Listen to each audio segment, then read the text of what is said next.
Hello, folks. This is another one of the interview series that we're doing. We're here with a new guest. So why don't you introduce yourself? So I'm Stephanie Cottee. I'm an animal welfare scientist, also actually co-founder and co-owner of Black Kraken Kennels. We breed working line German Shepherds. So it's sort of a side passion, but my real job every day is an animal behavior welfare scientist. All right. What is that exactly? What is an animal behavior welfare scientist? Well, right now I work in the livestock industry and work a lot with farmers and processors at the slaughterhouse, looking after humane handling and care and training of animals just to make sure that their welfare is optimum, and also because the animals are less stressed, they're going to also produce and perform better. All right. So is there like school that you have to do before that? What are the prerequisites to becoming an animal welfare behavior? Yeah, it's actually a thing, animal behavior and welfare.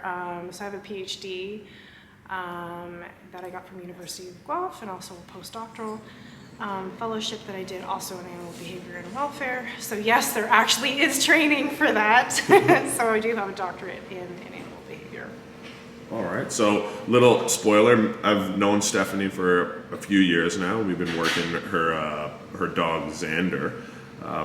So I know a little bit of history, and we're talking a little bit because I have some trout at the property, like you guys are probably familiar with if you follow the YouTube channel.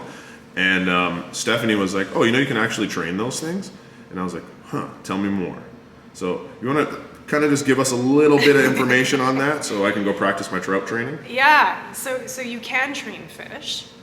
Little known. It's funny because there's this misconception out there that fish are stupid. They're like, oh, don't they only have a 3-second memory, which is completely false. I don't even know where that myth came from. But I actually did have to train rainbow trout, farmed rainbow trout for my PhD. Looking at cognition, how they learn, basically fear behaviors, which sounds crazy, but that is what I did. And basically trained trout the way I would train dogs, but kind of did everything underwater, which was a fun time. One of the most interesting things, I think, before I got started with one of my first experiments in the lab was just having to do a really deep dive into learning theory, obviously from like other animals. Like, would it apply to fish? Can I train them the way I would train, let's say, a primate or another mammal like a pig or a dog? What do I need to do in order to understand the way they learn? And basically what I found, and this is after years of working with all sorts of species. I also worked with poultry and birds, chickens in particular, for many years, is that learning theory applies equally across the board. So it doesn't matter if you're training a dog or a chicken, or a trout. It's the same types of learning theory that actually apply. So, we did a lot of classical condition associative learning, operant conditioning, all the same things that you would do, Mike, with your dogs.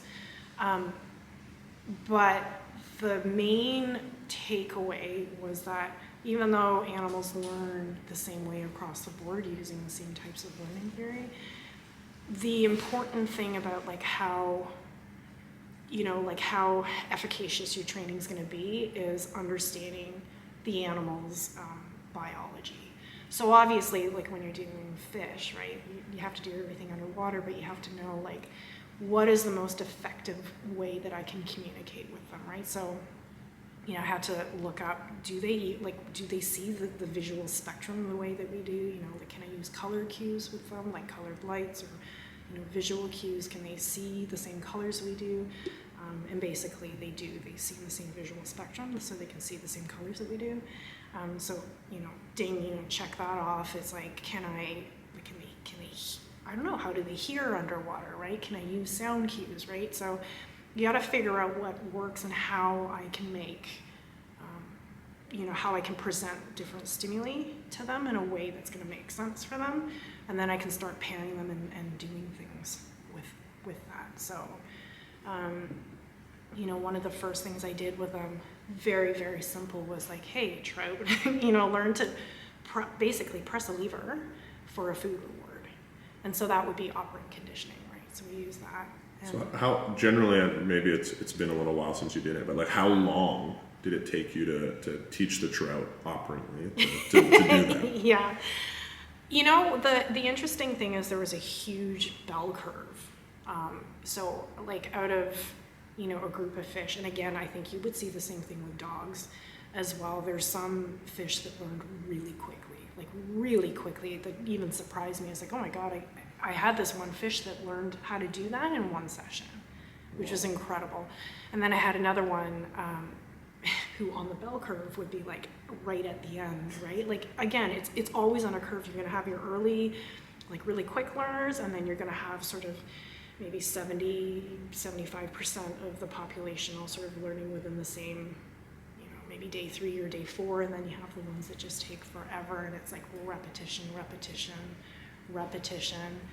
I named him Dumbass just because he was like, I'm like, how are you not getting this, right?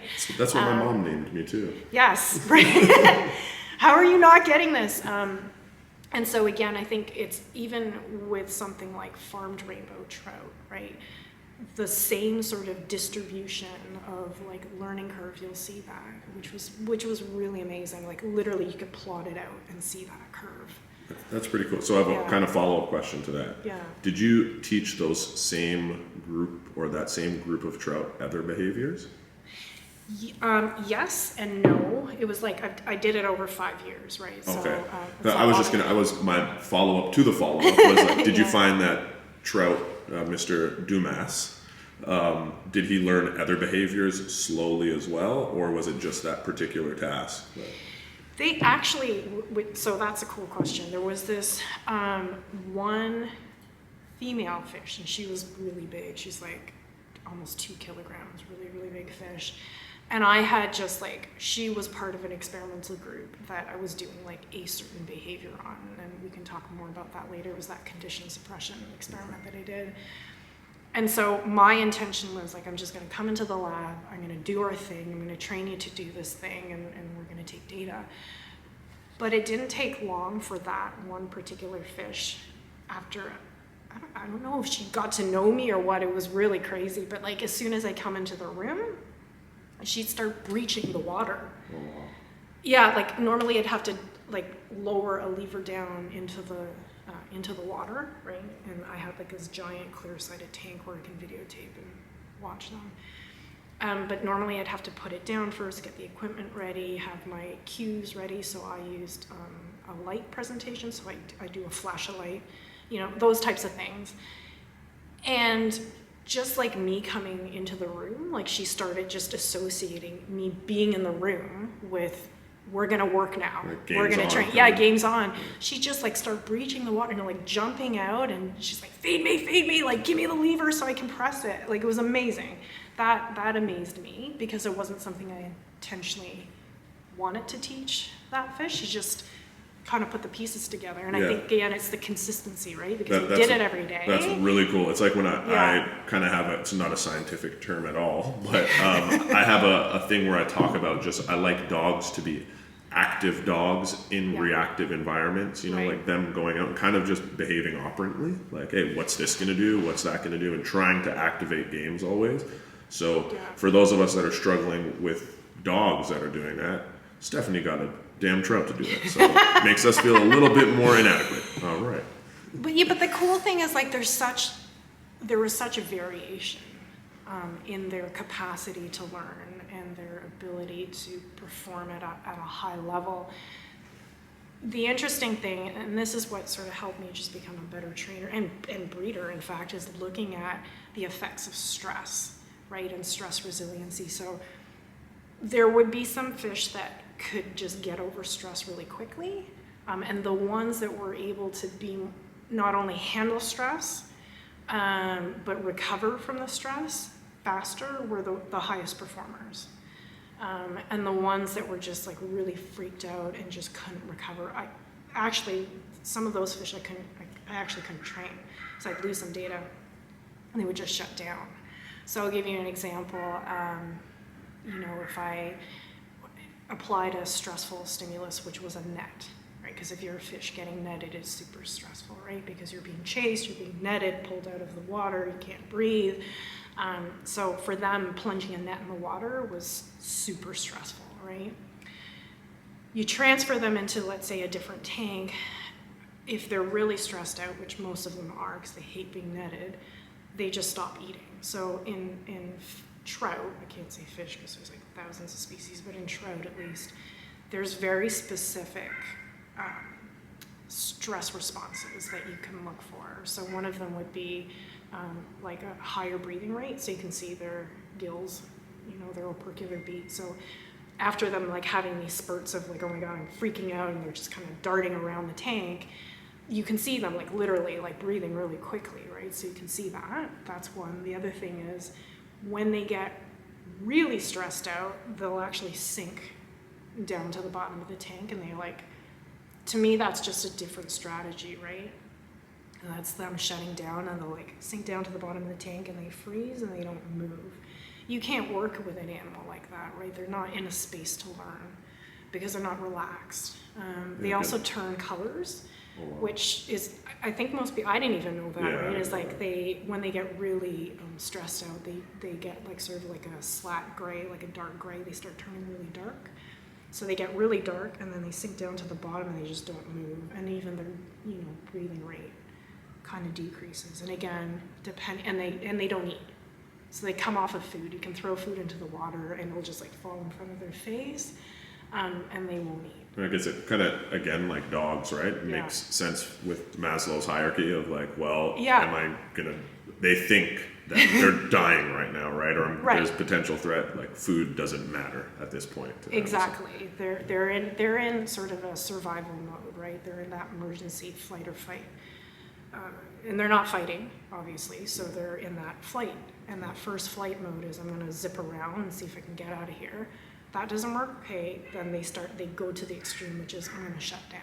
Yeah. I'm not going to eat, I'm just going to try to survive here. Hopefully she'll go away, and then I can resume activity again.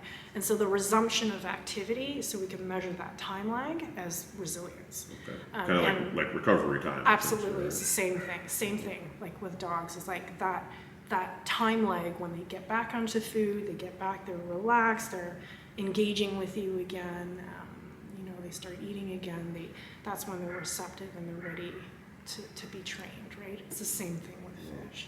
Yeah. So how many fish do you think over the 5 years you've been able to work with? If you had to guess. Oh my goodness. It's actually not that many, because training takes an enormous amount of time. It's not like a feeding trial where you can have thousands of fish in a tank and you can feed them and like calculate how much food they're going through.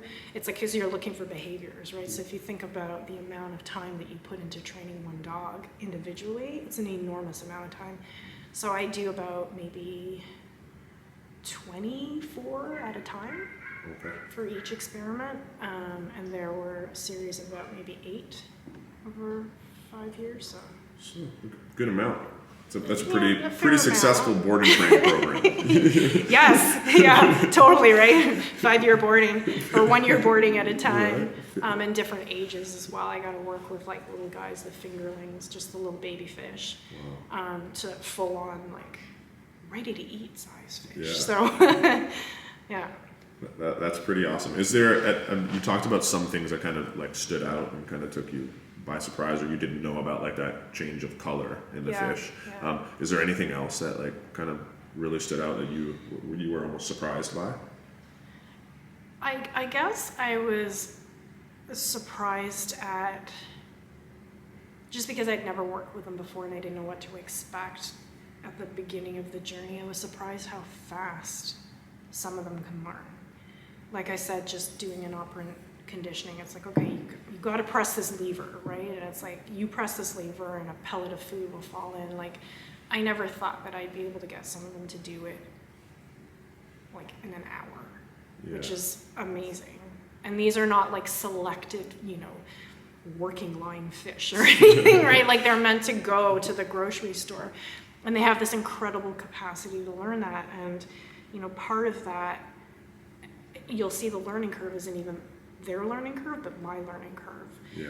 Like, and how fast I got better and better at it. So there's also that variable. It's just like at the beginning, and again, it's like dog training. You can you lure them to the lever, right?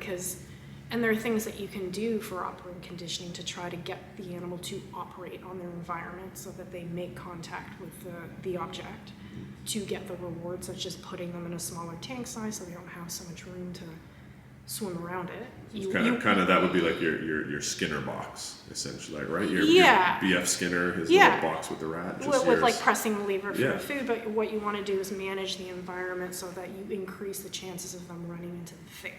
So if you put them in a huge room, they have more chance of kind of like hide in a corner or do something, right? And I'm assuming it was one fish at a time. Yeah. That was in there. Yes, it was not group learning. That would have been chaotic. Yeah, I'm just putting that in there for the dog folks that want to start behaviors in super complicated areas. No. I think that's pretty interesting Low stuff. Stimulus, Definitely very sterile as much as you can. It's like, I'm going to present this lever, and I need you to run into that lever by accident, and then food falls. Oh, right? Like, you want that to happen. It's going to happen by accident, but you can make them run into it accidentally faster. So arranging the environment, number one, putting them in a smaller training environment. The other thing is, like, you can maybe move it a little bit, see if you can sort of get their attention. And you got to be careful, because moving, and again, it depends on the personality of the fish, right? You might move some, and some of them are like, ugh, and they get scared and they go away, and that's counterproductive. Or you get some that are naturally curious and they kind of look at it. Or what you can do at the beginning, and again, you would do this in dog training, is luring.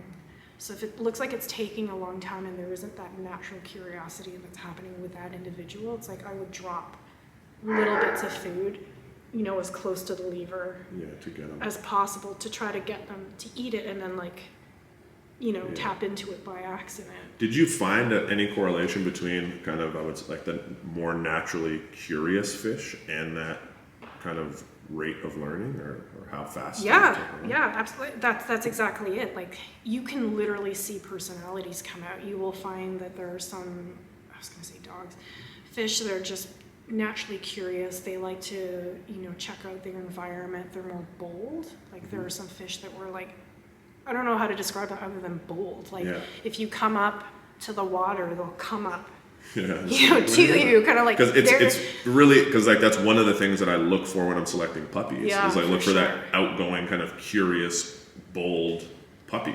Exactly. Right? Because I find, again, just from my experience, very subjective, but that helps with everything else when it comes to learning. Absolutely. Right? They want to experience the world. They're not like, I'm going to hang out here where it's comfortable. Right? So like the bold fish, the ones that are a little bit more aggressive in terms of, like, I want to check this out, and they'll like push their way in to get there. Would you mind explaining for the knuckle draggers out there, kind of the different types of learning theories or conditioning that you were using? Yeah, so there's two kind of like large systems of learning. So there's the associative learning, which would be your classical conditioning, and then there's the operant conditioning. So for operant conditioning, if you think about it easily, the animal has to operate on its environment. So again, it's like lever pressing for food or reward, right? The animal does something or performs a behavior of some sort, and that behavior leads to the other thing happening. So the dog understands, or the rat understands, I press this lever, food falls out of the sky, right? So they make that association, but they have to physically do something to make it happen. Classical conditioning, which is just pure associative learning, is like some stimulus appears and it follows, and then another stimulus that just magically appears, right? So again, when you think of Pavlovian conditioning, which is sort of the classical example, you know, the guy rang a bell, and every time he rang a bell, then, you know, food was presented. So dogs understand every time that bell happens, food's coming. And so the response that innately happened was they started salivating because they're anticipating the food happening. But they don't have to do anything. right? They literally just have to make that mental association. When I see this, this happens regardless of what I do. Quick So question those on are two. classical conditioning. Yeah. Is classical conditioning, loaded question, is it only auditory? Could it be like tactile? Could it be olfactory related? It can be anything. It can be anything. And so, and actually that leads to a really cool example and a story of animal learning across the animal kingdom in general is that I think people would find very interesting, especially for trainers. And this was a long time ago, like way back, decades ago, when a bunch of psychologists were trying to figure out, I guess, what they wanted to call intelligence of animals, right? They wanted to rank animals from like most intelligent to least intelligent. And they came up with a task and they made, they went through hundreds of different species to try to rank them, right? And I don't remember what the task was, but the concept is, I think it was like a matching kind of test. And they're like, okay, well, you see these two things, if they look the same, press this lever and you get food reward. If they differ, then press that lever and then you get a reward for it. And they did this across a bunch of different animals. And the problem is we as people, we're very anthropocentric, and when we design experiments and we think about ways to train, we often forget about the type of stimulus and how to present the stimulus to the animal, because we think in terms of ourselves, right? Like as humans, we're very tactile, but we're mostly very visual, right? And so when we think about training experiments, we like to present things in a visual way, right? So you see this, then that. So they did this across a bunch of species of animals, and not surprisingly, they found that the primates were able to ace it. They're hitting a performance of 100% accuracy all the time. And then when they did the same thing with dolphins, the dolphins just they failed. They weren't able to do it. And so the experimenters are dolphins just not as smart as we thought they were? Are they dumb? How can they not do this? I don't get why they should be doing a seemingly easy task. And it wasn't for a while that they figured it was the actual stimulus that they were presenting, because they were using visual stimuli for a dolphin. And if you think about the biological relevancy of the stimuli, it's not very biologically relevant to a dolphin. They're very auditory.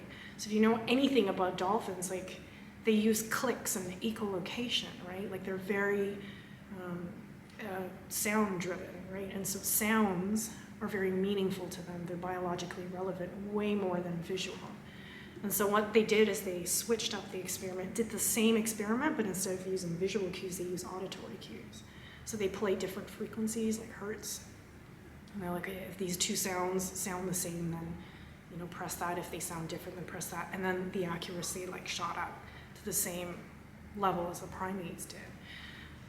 So I'd say that when it comes to training, it's more than just the model that you use, whether you're using an associative learning or an operant. It's how you present the stimulus isn't biologically relevant to that animal. So again, if we think about dogs, they're so olfactory, right? They think with their nose. They have a large smell brain. So for dogs, anything smells just are highly meaningful to them in ways that just aren't to you and me. So hopefully that. Yeah, that definitely answers it.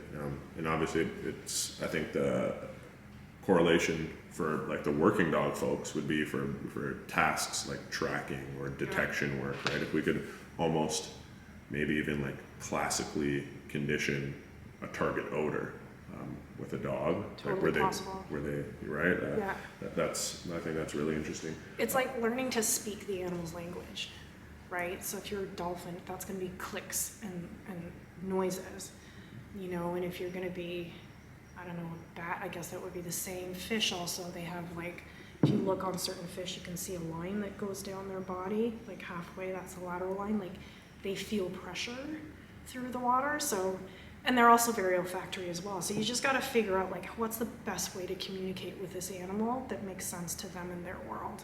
And that's going to increase your rate of success. Yeah, I have there's actually a video on the YouTube channel of we were in Florida and at an alligator farm. Oh yeah. And it was kind of like a light bulb moment for me, but like all the alligators were out sunbathing on the side of outside of the water. And then I guess it was feeding time, and people have been walking through like on this pathway all day, and the alligators stayed the same. As soon as the feeding trolley came out and started going out, literally thousands of alligators piled into the water. And I was like, oh wow, I guess reptiles can kind of learn this way as well, right? And then I gave the example of, you know, I'll see fish farmers in like things like Thailand or something go down to the water and then like bang on a tree or something, and then all of a sudden you see all the fish like jumping out of the water, and then they feed them. And I was like, oh wow, like really cool. So it's super interesting to hear about how, you know, operant conditioning and classical conditioning have been used by you with trout. Do you mind talking a little bit more about what, you know, some of the particular kind of tests that you were doing with the trout in regards to the conditioning and maybe extinguishing behavior? Yeah, we can talk about extinguishing behavior for sure. I mean, so when it comes to learning, it's not only, so we talked about, hey, what stimuli do I use that makes sense to the animal, but the way you present it also makes sense. It needs to make sense. So in classical conditioning, if you present the stimulus first, so maybe it's a light or a bell, and then you present something else later on, maybe it's a fearful net, or maybe it's like something really awesome that they want, like food. The order in which you show the stimuli matters. How long you show the stimuli matters as well. So like if you were to, you know, put a light on and then show them the other stimulus and you overlap them, and then, so if it goes on and then you show this one and then this one comes off and then that one comes off, that's not as effective as presenting the stimulus, turning it off, and then putting on the other stimulus and turning off, and there's a light gap in between. That gap is called a trace, so it's called trace conditioning because there's a trace interval, and the shorter that interval, the more effective the training is. And they've actually calculated it to be like half a second. So if you could go boom, boom, the two presentations happening by itself, but one has to start and terminate before the other one starts and terminate, has been shown to be like the most effective way. And then there's something called like backwards conditioning, you know, where you're presenting the thing and then the cue afterwards. Well, that's not effective at all, right? Because now there's no predictive value, right? So, and I think sometimes like when you're new to training too, they're just like, they're not getting the timing of things right. That actually makes a huge difference. It's kind of like the unknown before the known. Yeah, that doesn't make sense to them, right? It has to have predictive value and how you present and how quickly that interval happens. Because again, if you ring a bell, you know, but then you don't feed them for like 2 hours later, that, you know, 2 hour gap is no longer effective, right? So those things matter. I think you talk about extinguished behavior. So again, if we think about the rat in the box, pressing a lever, presses a lever, food comes out, presses a lever, food comes out. It learns every time it presses a lever, the food comes out. Well, if you want to extinguish that pressing behavior, you let it press, but then you don't drop food. And then it presses again, and then no food comes out, and it presses again, and no food comes out. And eventually, if you dissociate the reward from happening anymore, obviously, eventually, the rat's he's gonna stop pressing it. So you extinguish that behavior. But before that happens, you usually see this, instead of it linearly coming down, like I'm gonna not press as much, they actually press more before it gets better. So you'll see actually, it'll like go like this, pretty continuous and stable. You try to extinguish behavior, it actually goes up, and they press it even more. They're like, why is this not working? Right? So like maybe if I try harder, right? So I think it's nature's way of just like making sure the animal gives it all and tries everything in it, you know, makes sure that this ain't happening anymore, right? So they press it even higher, and eventually it goes down, it goes down, it goes down, because you're not giving them that reward anymore. It eventually extinguishes. So the curve actually looks like that. And the funny thing is, you think, okay, well, I've extinguished the behavior, they're never going to press that lever again, even if that lever is in the box. They can live with it for the next however long. They're not going to press it because there's no reason to. The weird thing is there's a phenomenon in psychology called spontaneous recovery. And like out of nowhere, seemingly, maybe like 6 months passes, And he'll actually just press that lever again, which is like weird, right? Because you're thinking, why is he doing that? And that can actually happen. So spontaneous recovery happens, they'll press it again. Your job at that point as a trainer or an experimenter is to just like repeat the extinguishing, so just make sure they don't get it. And then the more times that happens, the more the permanency of the extinguished behavior will be. And the funny thing is, the spontaneous recovery, when they do press it, or whatever the response is, it's never quite at the same level as the original level. So they're like, maybe I'll try it again. The Like, trout were knows, literally right? testing the water. Yeah. That's good. I like that. Yeah, they were testing the waters. It's like, I wonder if it'll happen. Let me try it again. It's like, just kind of like a little lackluster, but it's there, right? And it doesn't happen. And again, and then you'll completely extinguish it. So it's consistency. But I take this back to dog training too. Like sometimes people are like, I don't understand why he's getting worse, right? It's like, I thought this was gonna.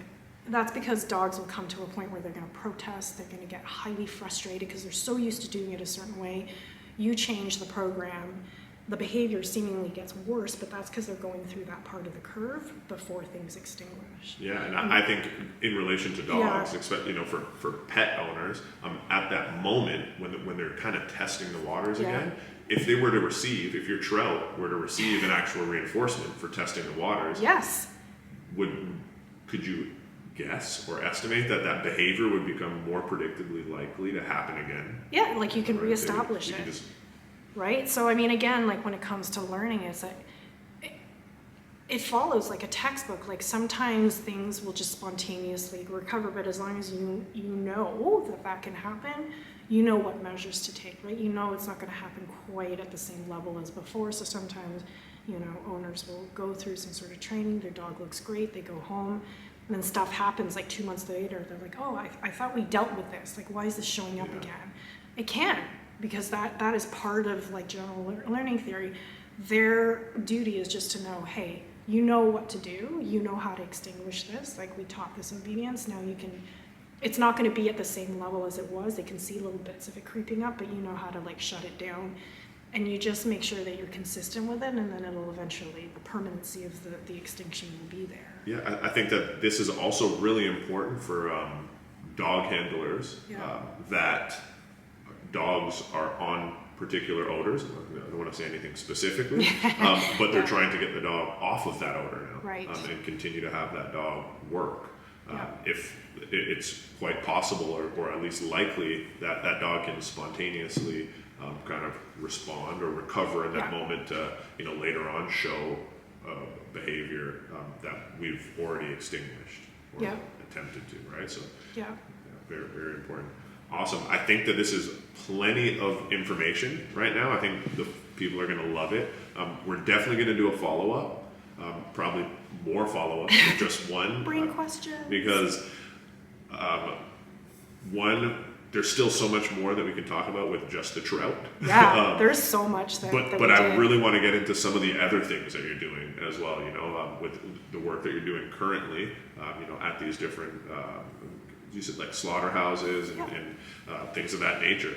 But what I would ask for everyone is if you guys have any questions that you would like answered, feel free to comment it below. And for our follow-up video to this, we'll definitely get to them. Stephanie, where can the people find you? Any last things that you want to share with them?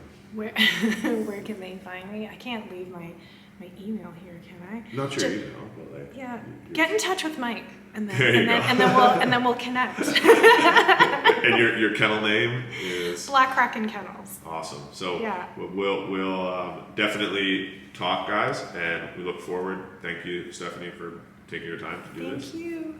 And we'll do it again soon. Okay.